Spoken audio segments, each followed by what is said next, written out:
RJD ने लगभग 18 मुसलमानों को टिकट दिए थे। तो अब आप इसमें मुसलमानों को और यादवों को अगर हम कैप्टिव वोट जो मान के चलती है, आरजेडी की हमारी कैप्टिव वोट है, तो वो वोट कहाँ गया, किधर टेक्टोनिक शिफ्ट हुआ, अब अपने आप खुद से अंदाजा लगा सकते हैं। वो वोट वहीं गया जहां 200 दिखाई दे रहा है। वही तो मैं कह रहा हूं। तो फिर वो तो ये मानना है कि ये कैप्टिव वोट बैंक है, ये कैप्टिव कॉन्स्टिट्यूएंसीज है, मैं सुबह से यही कर रहा हूं, ये सारे मिथक टूट गए हैं। भारतीय लोकतंत्र में मिथकों के आधार पर आप अब कॉन्स्टिट्यूएंसी नहीं चुन सकते, लॉन्च नहीं कर सकते, फैमिली के युवराजों को आप उस प्रकार से नेता नहीं बना सकते। ये धीरे धीरे 2014 से टूटना शुरू हो गया था और ये लगभग खत्म हो चुका है।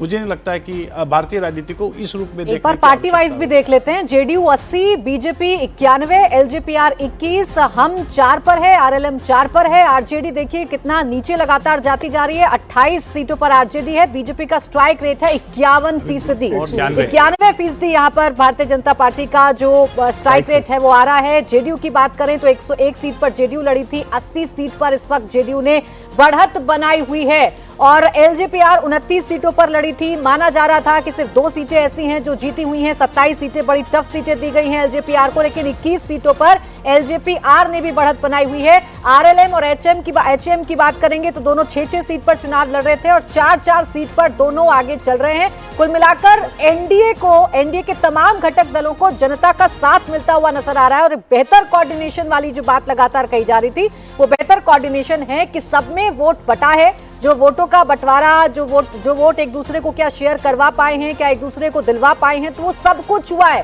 क्योंकि जेडीयू का स्ट्राइक रेट आप देखिए 80% है, 80% जेडीयू का स्ट्राइक रेट है, जिसे माना जा रहा था कि कमजोर हो सकते हैं। भाई नीतीश कुमार के चेहरे को लेकर फटीग आ गया है, ये कोशिश की विपक्ष ने नैरेटिव बनाने की, लेकिन ये सारे नैरेटिव ध्वस्त हो गए हैं। जातियों वाले नैरेटिव भी ध्वस्त हो गए हैं। एक तरफा जो मैंडेट है वो एनडीए की तरफ जाता हुआ नजर आ रहा है और जो एमवाई का यहां पर दम भरा जाता है 32% से, तो किक स्टार्ट महागठबंधन करता है, आरजेडी किक स्टार्ट करती है, ऐसा कहा जाता रहा।